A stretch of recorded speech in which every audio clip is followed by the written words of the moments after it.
The live. All right, welcome to this conversation. Good evening. We've had a very interesting day. I always love election results. I think it's a very, interesting sort of celebration of democracy, and it keeps us journalists occupied for the whole day, which is a good thing. Looking at right now the results, for those of you who have not heard yet, and I'm sure you have in some way.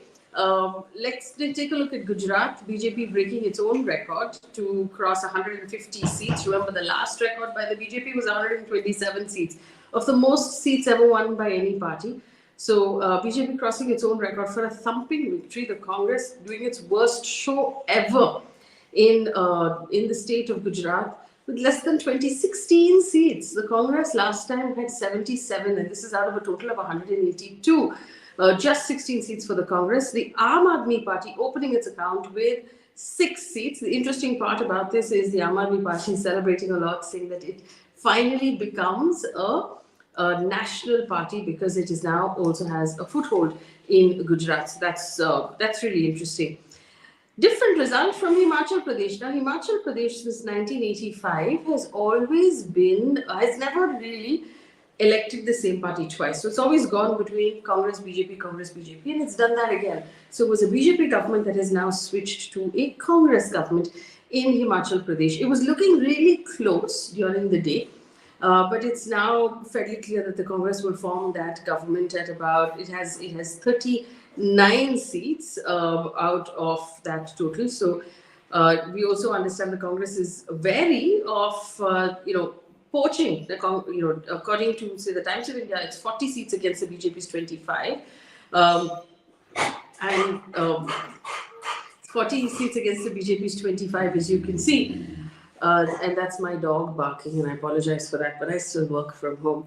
But the question we're going to ask now is what each of these results mean for these parties and their future going forward. Joining me right now, journalists, forgive me, Javed Ansari and Sharat Pradhan. Mr. Ansari is with us already. Mr. Ansari, good evening. Good Sorry evening. for the dog barking, and I'm just going to mute my mic. But my question to you is, what are you reading from this for the BJP? Well, for the BJP, they can rightfully pat themselves on the back and preen as much as they want to, with the kind of showing that they've done in Gujarat. It's absolutely unprecedented. Two-thirds. I mean, they've been in power for the last 27 years, and the latest is that they get two-thirds. During the last elections, it was a much closer affair, courtesy the fact that there was a Patidar agitation going on, and the Congress had roped in a lot of these youngsters who were spearheading the campaign. But ever since then, I think the Congress just went off to sleep.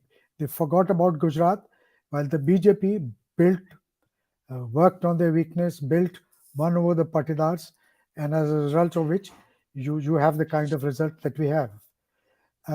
But if had it not been for the stupendous showing in Gujarat, it wouldn't have been a great day for the BJP, because till the other day they were in power at Delhi MCD for the last 15 years. They were the ruling party in Himachal, and of course Gujarat was its pocket borough. So while they've come back with a thumping two-thirds majority in Gujarat, they've lost MCD, where we were in power for 15 years, and they've lost Himachal. So therefore, then the picture would have looked slightly different. But the very fact that they've got more than two-thirds in Gujarat just covers up everything. And it just kind of shows that Mr. Modi's popularity, or Mr. Modi's claim to be the tallest leader in the country, remains unchallenged at the moment.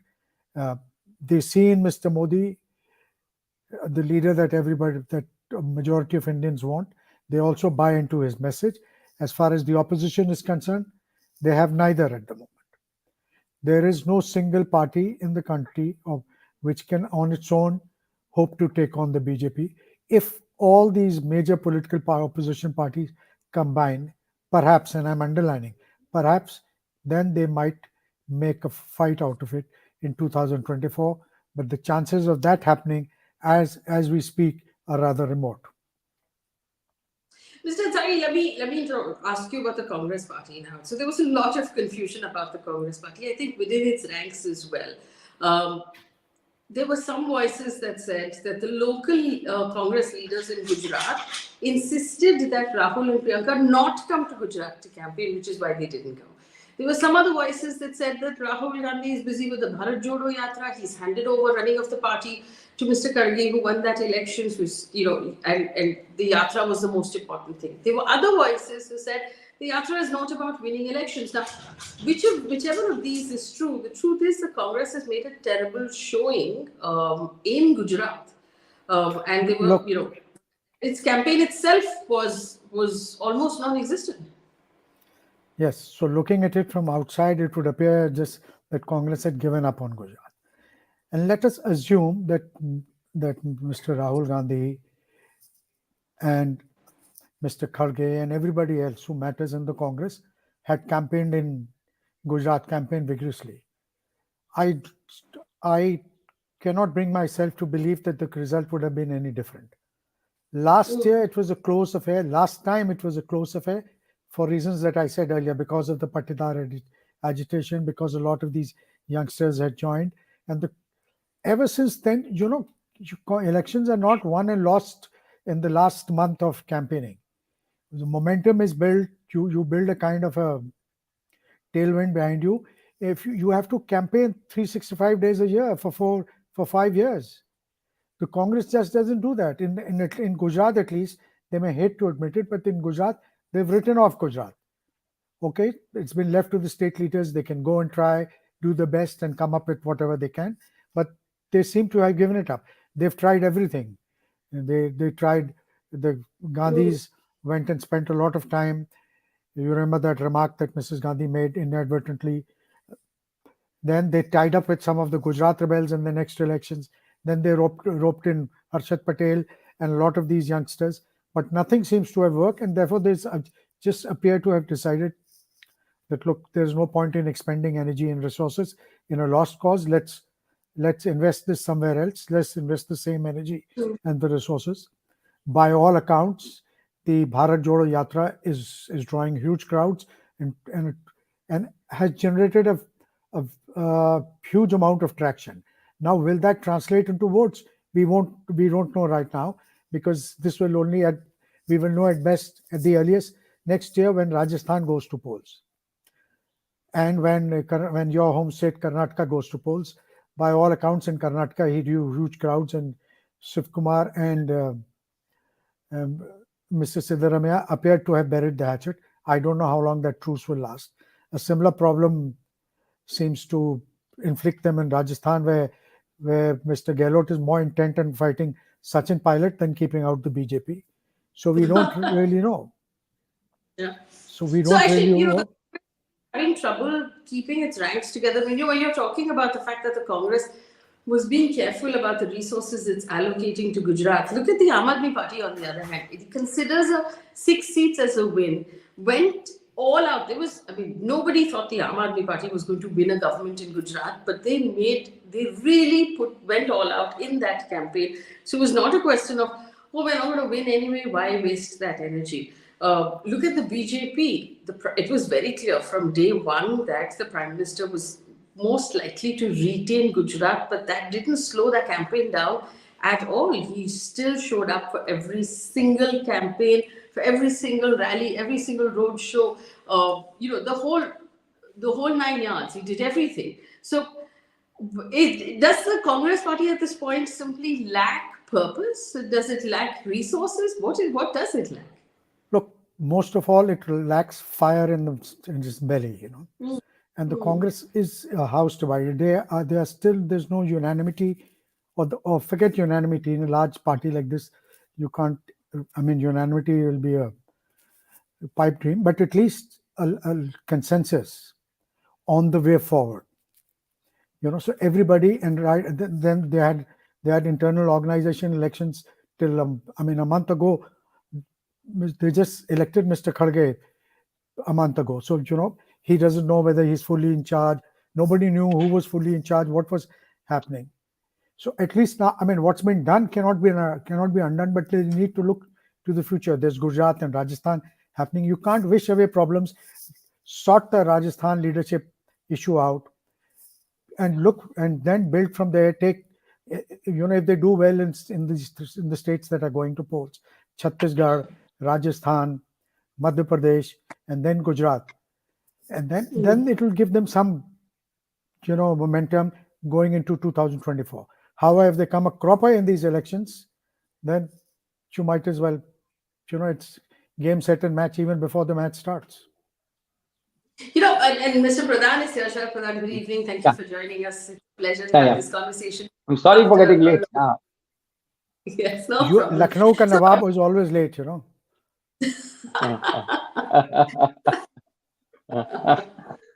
It's interesting, the complaints of the Congress party, that the yatra was happening, but you set the date of the yatra. You know there would be elections at this time. That your party president elections happened only a month before these elections. You knew there would be elections at this time. So somehow it constantly seems like this party is shooting itself in the foot. But before we spend too much time talking about the Congress party, I do want to take a quick look at the Aam Aadmi party, which I think is interesting. Kejriwal obviously walking away with NCD, and we should look at it all together. It's a really strong show there in Delhi, and they consider Gujarat as a certain kind of victory. What is your assessment of what these elections mean for the Aam Aadmi party, Sharat Pradhan? Well, to the extent that Aam Aadmi Party gets a national status as a political party, I think they've achieved their purpose. But all the same, I'm sure Javed would agree with me that the initial suspicion that Aam Aadmi Party would end up damaging the Congress more and indirectly benefiting the BJP, which has actually happened. If you go by a constituency-wise survey which somebody has carried out, you will find that in most places where the Congress has lost, in that margin vote has gone to the Aam Aadmi Party. It has also happened with the OSC, who has got less than 1% vote, and Aam Aadmi Party has got about 13% vote. So at the end of the day, it would not be wrong to assume that Aam Aadmi Party is responsible for the state that the Congress has been driven into. It's completely down into the dumps. But at the same time, even if the two votes were put together, they would not be on a winning track. Congress would still be losing, but not with the kind of the state where it is. The party which had won with 77 out of the 182 seats in 2017 ought to have put his house in order. Instead of doing that, I think what they did, and for that, I'm sure the top leadership of the Congress party is responsible. It is virtually a walkover. I would say that the campaign, Congress did not contest there. Congress left it, and Rahul Gandhi and her sister and mother, they are squarely responsible for this, for leaving Gujarat to... They could argue, Mr. Pradhan, they could argue that, hey, you know what, we're not the heads of the parties anymore. We're just, regular MPs. Why is it our fault? Sorry, I didn't get your question. There's some disturbance. Rahul Gandhi and his sister and his mother could argue that they are not leading the party anymore. They're not party president or interim party president. So why is it their fault? Well, that can be a very good excuse, I'm sure, for public consumption. It could be. But fact of the matter is that they know the ground reality. They know that they matter. Whether they are holding any office or not is immaterial. Any of the Gandhis, whether they hold any office or not, is absolutely secondary. It is the surname that they carry, and as long as they carry this surname, it does matter. And that is what, at the end of the day, it really makes a lot of difference. And in this case, I mean, what is the big deal? There is no denying that Bharat Jodo Yatra was a very good step in putting the Congress on the rails. But that is not to win an election.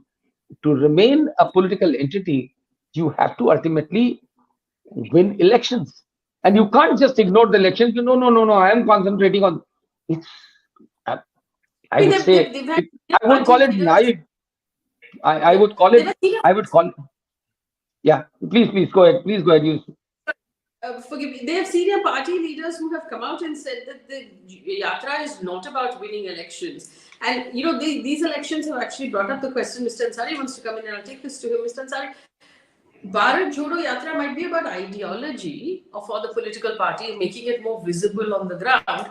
But has this party really put the structure of the cadre back in place, the booth-wise, constituency-wise, street-wise sort of structure of party workers, infused some energy into those party workers? Because we didn't really see that on the ground in Gujarat, and I'll ask you about Himachal Pradesh in a minute, but do you think that along with the yatra, there's also restructuring that needs to happen, rebuilding that has to happen from the ground?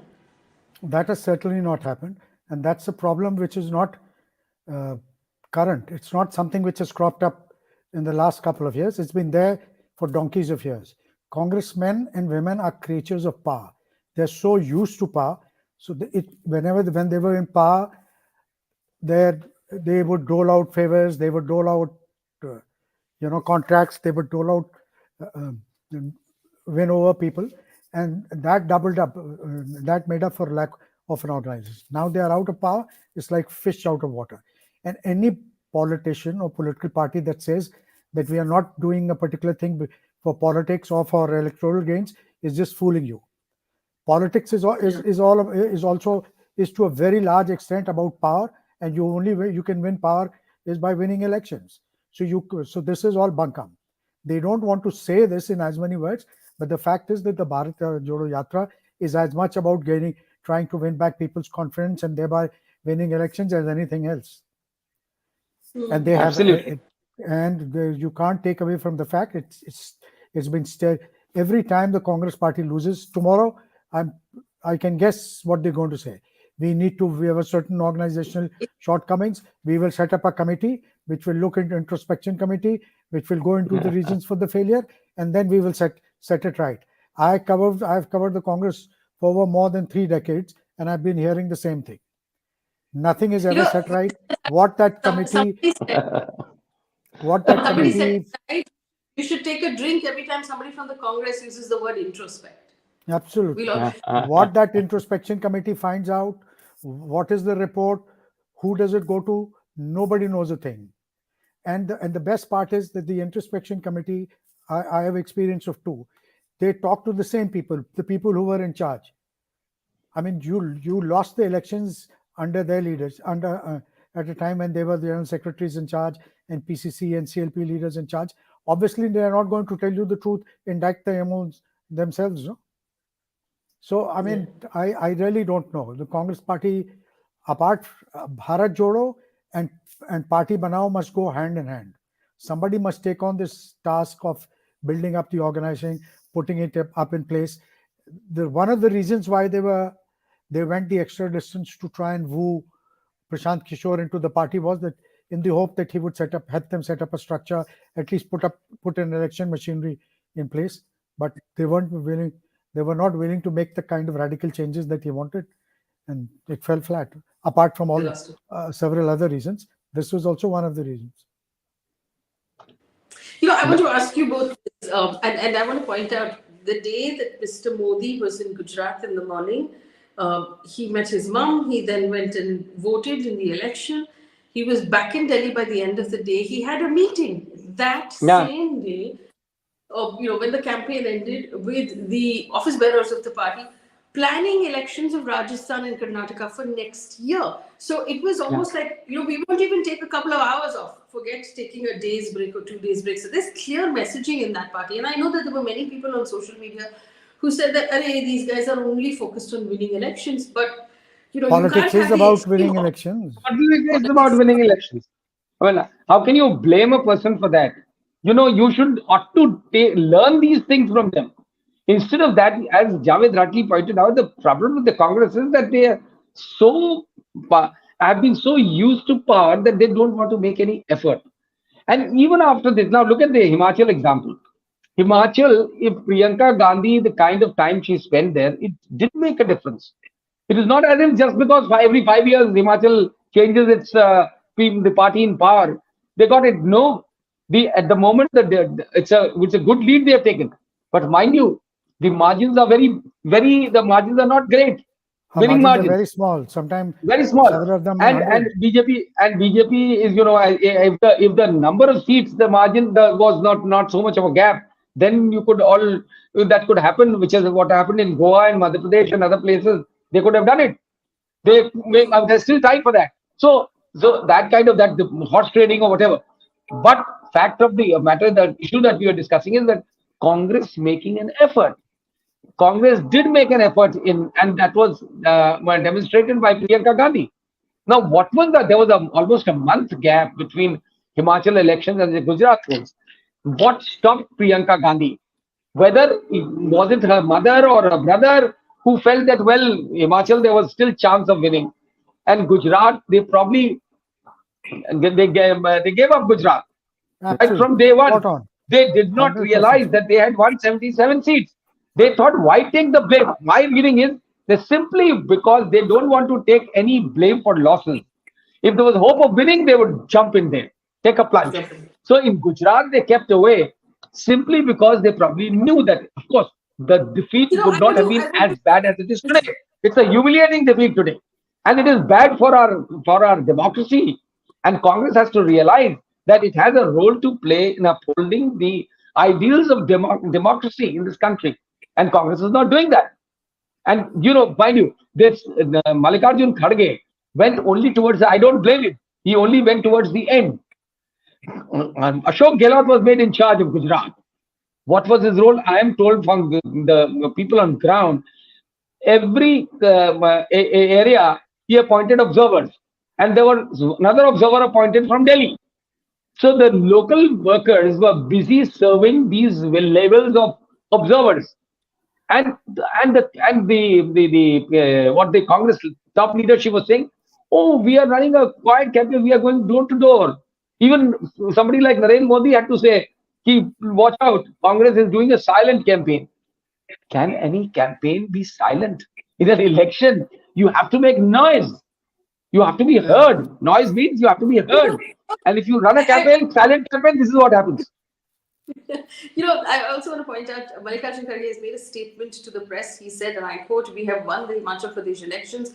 I want to thank our party workers, leaders, and people. I want to thank Priyanka Gandhi. I want to thank Rahul Gandhi's Bharat Jodo Yatra, which helped us, and Sonia Gandhi's blessings, which are always with us." So it doesn't matter if you appoint a new party president; it's going to circle back to the Gandhis on everything. But put a pin in the Congress party. I want to take a look at the BJP for a second, gentlemen. There is a clear understanding that Mr. Narendra Modi is the tallest political figure we have in this country, within his party, outside his party, across the country. There Right. were various journalists who went to Gujarat, where people in Gujarat still believe that the chief minister of Gujarat is Narendra Modi. They believe simultaneously that the prime minister of the country is also. They believe that that he can solve all their problems and he can fix everything from the street outside their house to maybe even the weather. And that's just the kind of fan following he has. Young, old men, women, people across across cities, villages. Now we understand they've swept even the tribal areas of Gujarat. It's massive. Yeah. But looking at the BJP specifically, I have this question for the two of you.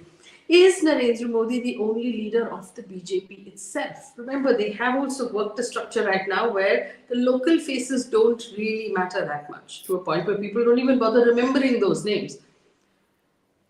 Right. Is the Well, BJP a single leader party? And hence, based on that, what is its future really, Mr. Ansari? You know, there is absolutely no denying the fact that Mr. Narendra Modi is the tallest leader in the party and across the country. And to put it in Amit Shah's words, he was talking to the editor of a channel, and when asked whether he was the number two, he says, "Hamari party mein there's only number one, and then till number 10 is the same person." So he obviously spoke of it in a different context, but he was spot on. Now, as far as is there a second line of leadership? Yes, there is a second line of leadership, and Sharat will bear me out because he knows this better than I do, that there is a tussle already, an undercurrent of tussle between Mr. Amit Shah and Sharat and my chief minister, Mr. Yogi Adityanath, on who will be the number two.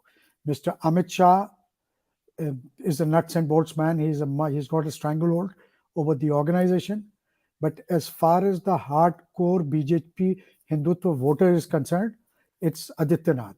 So after, from what I'm told by friends and associates who cover the BJP, that after Mr. Modi, the person most sought after by the BJP voters, the largest number of requests that come for campaign are for Mr. Adityanath.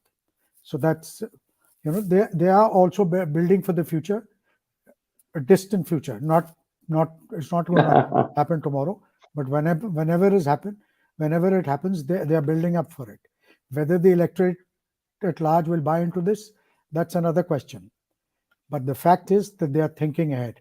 Unlike the Congress, which is only, which gets its timing wrong, which gets its message wrong, which gets everything wrong, and then blames the other side. You can't blame the BJP. It's not the opposition's job to try and help you build the party, to make your party stronger and win the elections. Mr. Very Pradhan? true. But very true. While agreeing fully with what Javed said, BJP is a party which which is, as you rightly said, is always 24/7 into 365. They are in poll mode. And their top leader, so is Narendra Modi. But to believe that Narendra Modi would remain Narendra Modi if he were to become a laid-back man like the Gandhis, and so what? What should I? What is the need to do anything? Then Narendra Modi would not remain Narendra Modi, and that is where Congress needs to learn from that man. No, they can learn at least this. They need not learn the ideology, because then this country will become hell. So, but yes, certainly they need to learn the techniques, the skills, the commitment. What the Congress lacks is commitment.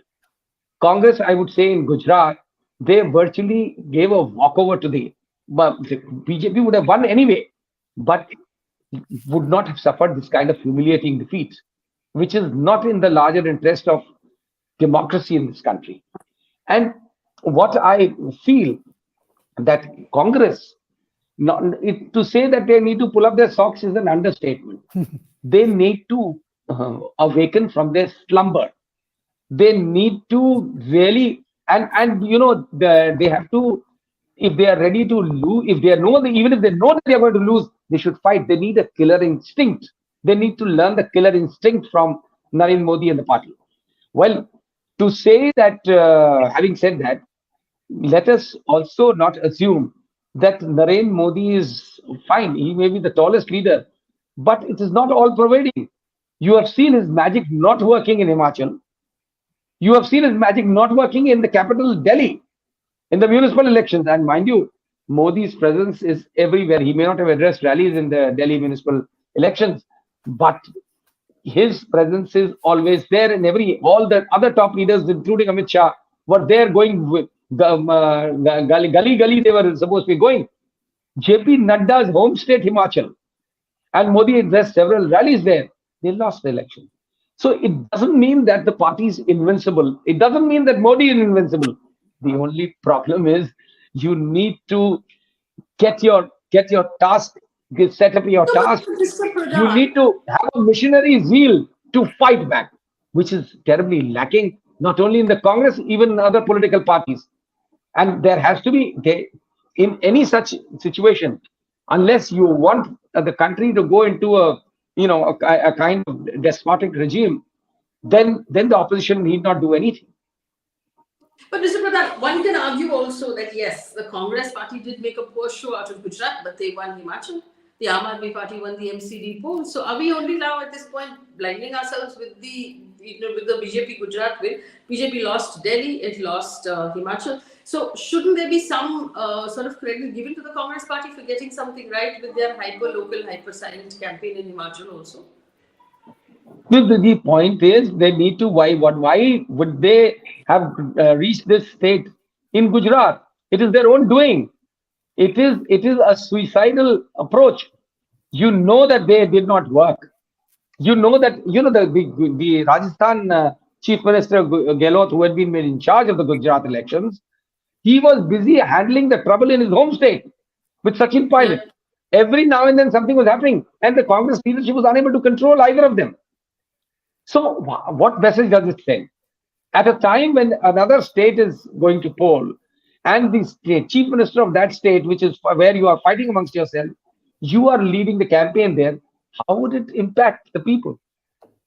This Faye, much they do not understand, and the top leadership is silent. It should. They Congress needs to wake up, and unless they have now decided to, they have resigned to their fate that okay, whenever God grants us some benevolence, it's fine. Otherwise, there's no need for us to do anything. you know That is, the promise if that is the case. Yeah, please, Yes, Javed. Mr. Yeah, the problem with the Congress party strategy of not putting up a fight, you know, and the problem with this argument of Himachal, and at least they managed to defeat the BJP in Himachal. The Congress today is a peripheral force in almost all the states that have 40 or more Lok Sabha seats. Andhra Pradesh, Maharashtra, Bengal, UP, Bihar, everywhere you look at it, Andhra has been divided. So these were all states which had 40 plus seats, and that they once upon a time they used to be a the pocketbook of the Congress party. Now right. the Congress is a peripheral for. It's not as if Congress is suffering from an embarrassment of riches. We can forget one state goes. We've got these states. They just look, assuming purely for argument's sake, assuming in the Lok Sabha they are able to win all the seats from Himachal. But Himachal has only a handful of seats, no? They That's right. need to be able to make their presence felt in these big states where they've ceded ground. In Odisha, they've ceded ground to Biju Patnaik and just forgotten about it. In Got it. Gujarat, in Bengal, they won 0 seats in the last assembly election. Can you believe this? In Bihar, they are hanging on to the coattails of RJD. In UP, they are without an ally. Much was expected from Priyanka Gandhi, but little came off of it. And of course, the fact that they have to face this Hindutva juggernaut, which nobody, the Congress included, no political party has an answer. So you neither have decided on your messenger nor on the message, and your organization is nothing much to write home about. So how do you expect to win a electoral battle against the BJP juggernaut? I'd like to So ask you let's a question. I'd like to ask one question. Yeah. If you go ahead. permit me, I'd like to ask Javed one thing. That do you think this Congress, which often indulges in what is often referred to as soft Hindutva, do you think it is possible to play on BJP's pitch and win the game? Is it possible? All these parties, even including Akhilesh Yadav, I'll tell you. they start shirking away from serious issues connected with the Muslim society, whether it was Bilqis Bano or so many other incidents, whether it's the reference to the 2002 riots. They shy away from even uttering a word about it in the hope that they would, probably because of the fear that they would lose their Muslim support, Hindu See, support. Do you think this is going to help? Is this that narrative going to help? that space, that position is already occupied by Mr. Kejriwal.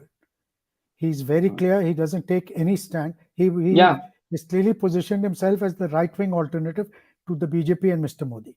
He doesn't take any stand which will hurt the majority, goes Yeah, against yeah, the yeah. majority community. So that space has been taken. And let me tell you, Sharat, tomorrow if you want to go and buy a Coke, people go for the original. They don't go for the imitate, for the B team or the C team. Absolutely, absolutely. You Congress party at the best of times was an umbrella. Was this great banyan tree, and all shades of opinion flourished under it. Now, there's no ideological clarity, and why blame the Congress? No political parties in this country. There was a time when they went overboard. They would go and tickle the beard of the Maulanas. They took secularism, they gave it a totally different meaning. Much of what is happening today, and some of the backlash is also due to that. Today, they are so scared of offending the Hindu vote that people, leave alone talk of Muslims, they don't even like mentioning the word minorities. In the last UP elections, people with beards, people who could be visibly identified as Muslims were asked to stay back. Sharad, you'll bear me out with this. Because Mhm. people are now scared. BJP has very cleverly nullified the impact of the minority vote. Two, it's made it very, political parties are scared to be even seen of taking up the right cause of speak if there's a beheading, if there's a lynching, or if there is a Muslim woman who's been like Bilkis Bano. People are scared. They don't want to talk about it. Mhm.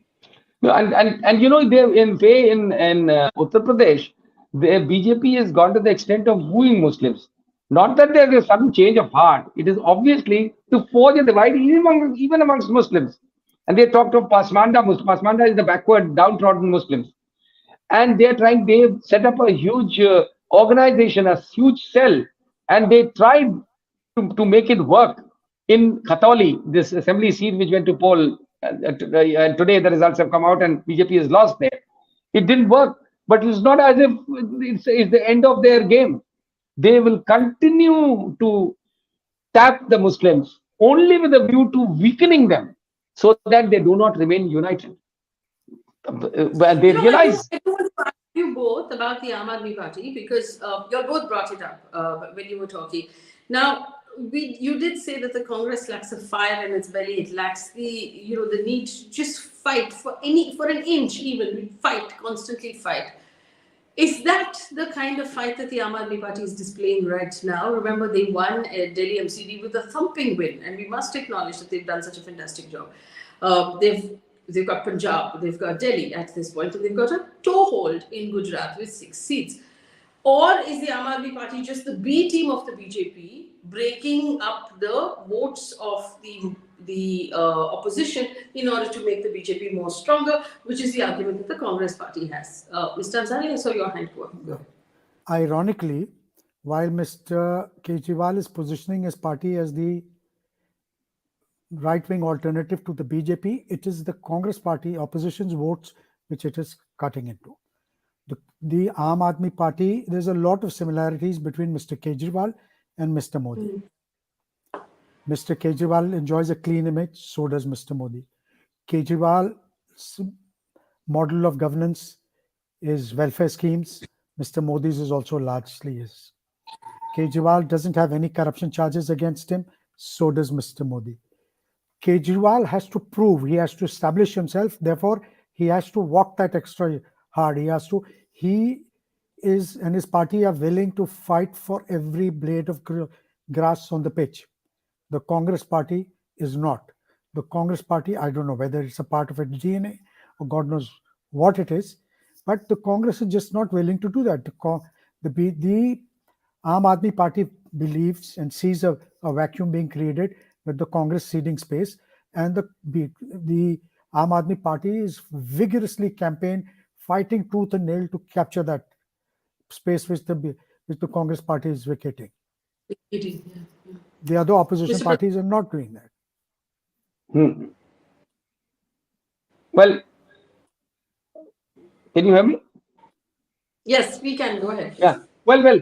My reading is that Aam Aadmi Party is completely self-centered, and like most regional parties, they are only concerned about their own rise. And because Kejriwal has seen the kind of success one after the other, that I would not say that he has become a team B of the BJP, but he's certainly indirectly it is benefiting the BJP. It is a byproduct that it benefits the BJP because he digs into the Congress vote. But in Delhi, he has dug into both Congress and BJP vote and managed to install himself with a thumping majority. And it's true that, and very cleverly, he shirks away from serious issues concerning the minorities, more particularly the Muslims, simply to keep the Delhi, how the Delhi voters are. Delhi voters are known for their tilt towards Hindutva. So, it's a strategy. And if that were not the case, probably he would not be in power. So, at least, to that extent, giving the devil his due, he has to play that. It is a political compulsion for him He cannot be rated as communal, whereas BJP is blatantly communal. He would not indulge in the politics of hate, which BJP and its leaders do openly. So there's Yes. a sharp difference. So for him, it is a political impulsion, and to the extent that we need somebody at least to let the BJP feel that it is not invincible. So that to Mm. that extent, that credit goes to him. Yes, how to make the opposition parties understand that you have to, when it comes to a despot rising and rising, the others have to unite, come under an umbrella, which is not happening because of the ego problems of our so many regional leaders. And that suits the BJP. But we can't say that BJP has engineered this.